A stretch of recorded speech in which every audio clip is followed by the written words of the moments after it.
kita pulang, marilah pulang, berdua kawan-kawanan samudada. Hai guys, selamat datang di Tri Reski Parenting Channel. Dan ini adalah segmen Indonesiaku. Indonesia tanah air Medan, pusaka abadi. Tak kenal maka tak sayang, itu kata pepatah. Karena itu, dalam segmen ini kita akan mengenal Indonesia lebih dekat supaya kita tambah sayang dengan Indonesia. Dalam segmen ini kita akan mengenal keunikan suku bangsa dan daerah-daerah yang ada di Indonesia. Dari Sabang sampai Merauke pastinya. Tapi sebelum lanjut, subscribe dulu dong guys, supaya saya makin semangat nih bikin videonya. Dan jangan lupa klik tombol loncengnya ya, supaya kalian tidak ketinggalan video-video dari channel ini.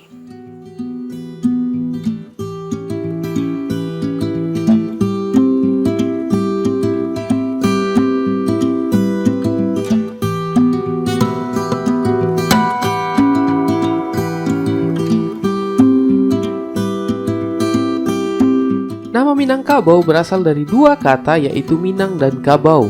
Nama itu dikaitkan dengan suatu legenda yang dikenal di dalam Tambo.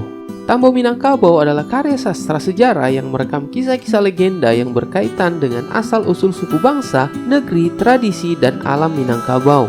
Tambo Minangkabau ditulis dalam bahasa Melayu yang berbentuk prosa. Dalam Tambo tersebut, konon pada suatu masa ada suatu kerajaan asing yang datang dari laut dan akan melakukan penaklukan. Untuk mencegah pertempuran, masyarakat setempat mengusulkan untuk mengadu kerbau. Pasukan asing tersebut menyetujui dan menyediakan seekor kerbau yang besar dan agresif, sedangkan masyarakat setempat menyediakan seekor anak kerbau yang masih menyusui.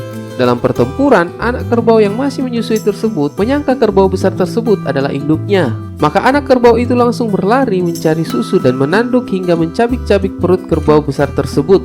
Kemenangan itu menginspirasi masyarakat setempat memakai nama Minangkabau yang berasal dari ucapan Manangkabau, artinya menang kerbau. Kisah Tambo ini juga dijumpai dalam hikayat Raja-Raja Pasai dan juga menyebutkan bahwa kemenangan itu menjadikan negeri yang sebelumnya bernama Pariangan menggunakan nama tersebut. Selanjutnya penggunaan nama Minangkabau juga digunakan untuk menyebut sebuah nagari, yaitu Nagari Minangkabau yang terletak di Kecamatan Sungayang, Kabupaten Tanah Datar, Sumatera Barat. Masyarakat Minang merupakan bagian dari masyarakat Deutro Melayu yang melakukan migrasi dari dataran Cina Selatan ke Pulau Sumatera sekitar 2000 sampai 2500 tahun yang lalu. Diperkirakan kelompok masyarakat ini masuk dari arah timur Pulau Sumatera, menyusuri aliran Sungai Kampar sampai ke dataran tinggi yang disebut Darek dan menjadi kampung halaman orang Minangkabau. Beberapa kawasan Darek ini kemudian membentuk semacam konfederasi yang dikenal dengan nama Luhak, yang selanjutnya disebut juga dengan nama Luhak Nantigo, yang terdiri dari Luhak Limo Pulua, Luhak Agam, dan Luhak Tanah Data. Masyarakat Minang saat ini merupakan pemeluk agama Islam. Jika ada masyarakat keluar dari agama Islam, secara langsung yang bersangkutan juga dianggap keluar dari masyarakat Minang. Dalam istilahnya disebut dibuang sepanjang adat. Sebelum Islam diterima secara luas, masyarakat ini dari beberapa bukti arkeologis menunjukkan pernah memeluk agama Buddha, terutama pada masa kerajaan Sriwijaya, Dharmasraya, sampai pada masa-masa pemerintahan Aditya Warman dan anaknya Ananggawarman. Kemudian perubahan struktur kerajaan dengan munculnya kerajaan Pagaruyung yang telah mengadopsi Islam dalam sistem pemerintahannya. Walau sampai abad ke-16, Suma Oriental masih menyebutkan dari 3 raja Minangkabau hanya 1 yang telah memeluk agama Islam. Dalam masyarakat Minangkabau ada 3 pilar yang membangun dan menjaga keutuhan budaya serta adat istiadat. Mereka adalah alim ulama, cerdik pandai, dan ninik mamak yang dikenal dengan istilah Tungku Tigo Sajarangan. Ketiganya saling melengkapi dan bahu-membahu dalam posisi yang sama tingginya. Dalam masyarakat Minangkabau yang demokratis dan egaliter, semua urusan masyarakat dimusyawarakan oleh ketiga unsur itu secara mufakat. Orang Minang terkenal sebagai kelompok yang terpelajar.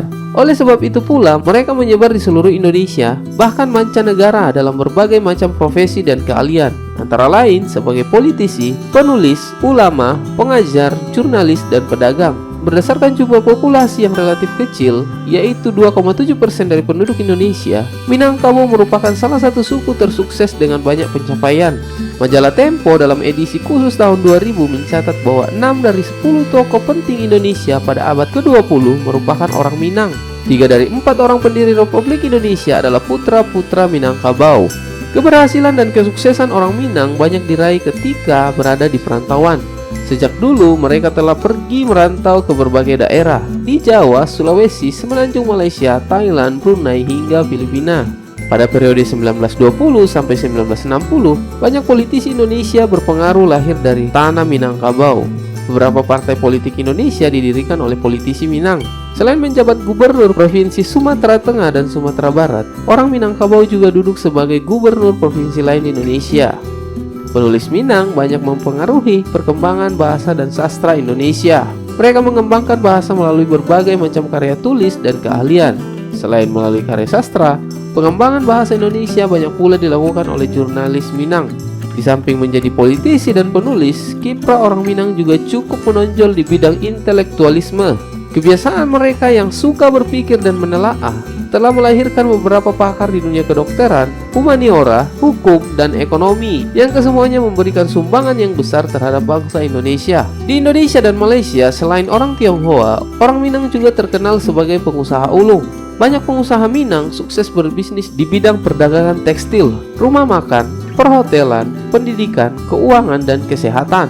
Banyak pula orang Minang yang sukses di dunia hiburan, baik sebagai sutradara, produser, penyanyi, maupun artis. Itulah sedikit informasi mengenai Minangkabau. Salam Indonesia.